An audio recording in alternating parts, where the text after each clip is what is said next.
नमस्कार, sunrise news देख रहे हैं आप और मैं आपके साथ सलोनी सनी। देश में पेट्रोल और डीजल के रेट लगातार बढ़ रहे हैं। कुछ शहरों में पेट्रोल की कीमतें 100 रुपए प्रति लीटर के पार हो गई हैं। ऐसे में लोग पेट्रोल और डीजल के विकल्प के रूप में अब सीएनजी जैसे ईंधन पर भरोसा कर रहे हैं। इस बीच देश में हाइड्रोजन कार भी सामने आई है। बुधवार यानी कि आज केंद्रीय मंत्री नितिन गडकरी इस हाइड्रोजन कार पर सवार होकर संसद पहुंचे। नितिन गडकरी ने इस दौरान कहा कि आत्मनिर्भर बनाने की दिशा में हम ग्रीन हाइड्रोजन को प्रस्तुत कर रहे हैं। ये कार पायलट प्रोजेक्ट है। हम ग्रीन हाइड्रोजन का प्रोडक्शन देश में कर रहे हैं। इससे रोजगार के अवसर भी मिलेंगे।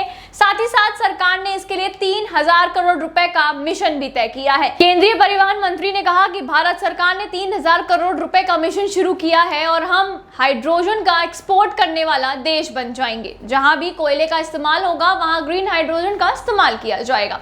आपको बता दें, जनवरी में मंत्री ने कहा था कि वे दिल्ली की सड़कों पर हाइड्रोजन से चलने वाली नई कार में दिखाई देंगे ताकि लोगों को हाइड्रोजन ईंधन का इस्तेमाल करने के लिए प्रोत्साहित किया जा सके और भविष्य का ईंधन होगा। गडकरी ने पहले बताया था कि कार जापान की टोयोटा कंपनी की है और हाइड्रोजन ईंधन फरीदाबाद स्थित इंडियन ऑयल पंप से भराया जाएगा। इसी के साथ संसद में गडकरी ने वैकल्पिक ईंधन के बारे में बात की और कहा कि ग्रीन ईंधन से इलेक्ट्रिक ऑटोमोबाइल्स की लागत कम हो जाएगी, जिससे उनकी कीमत अगले 2 सालों में पेट्रोल से चलने वाले वाहनों के बराबर हो जाएगी। उन्होंने कहा कि वैकल्पिक ईंधन राष्ट्रीय राजधानी के प्रदूषण स्तर को भी नीचे लाएगा। गडकरी ने कहा, मैं अधिकतम 2 सालों के भीतर कह सकता हूं कि electric scooter, car, auto rickshaw की कीमत पेट्रोल से चलने वाले स्कूटर, कार, ऑटो रिक्शा के समान होंगी। लिथियम आयरन बैटरी की कीमतें कम हो रही हैं। हम zinc iron, aluminium iron, sodium iron battery की इस रसायन शास्त्र को विकसित कर रहे हैं। यदि पेट्रोल पर आप 100 रुपए खर्च कर रहे हैं तो इलेक्ट्रिक वाहन पर आप 10 रुपए खर्च करेंगे। नितिन गडकरी ने हाल ही में इस महीने की शुरुआत में भारत का पहला हाइड्रोजन आधारित एडवांस फ्यूल सेल इलेक्ट्रिक वाहन टोयोटा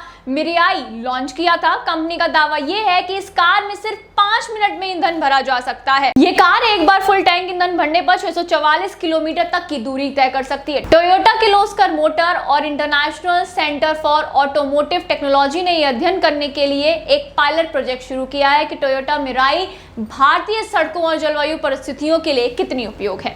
क्या है ग्रीन हाइड्रोजन और ग्रीन हाइड्रोजन कार कैसे चलती है? ग्रीन हाइड्रोजन पारंपरिक ईंधन का एक विकल्प है जिसकी किसी भी वाहन पर इस्तेमाल किया जा सकता है। ग्रीन हाइड्रोजन ईंधन माध्यम से लंबी दूरी की यात्रा के लिए काफी भरोसेमंद माना जाता है। ग्रीन हाइड्रोजन एक जीरो एमिशन ईंधन है, यानी इससे कोई प्रदूषण नहीं होगा। एक कार में हाइड्रोजन भरने में 3 से 5 मिनट का समय लगेगा, जैसे पेट्रोल भरने में लगता है। हाइड्रोजन से चलने वाली कार में गैस को एक हाई प्रेशर टैंक में स्टोर किया जाता है, फिर इसे बिजली पैदा करने के लिए फ्यूल सेल से भेजा जाता है। हाइड्रोजन और ऑक्सीजन के बीच प्रतिक्रिया से बिजली पैदा होती है। नितिन गडकरी ने हाल ही में Toyota Mirai fuel cell electric car की खासियत के बारे में एक वीडियो साझा किया था, जिसमें इस कार की खूबियों के बारे में बताया गया है। तो फिलहाल इस खबर में इतना ही। ऐसी और खबरों के लिए आप जुड़े रहें हमारे साथ और देखते रहिए सनराइज न्यूज। साथ ही साथ इस वीडियो को लाइक करें, शेयर करें और हमारे चैनल को सब्सक्राइब कर बेल आइकन दबाना ना भूलें। Thank you.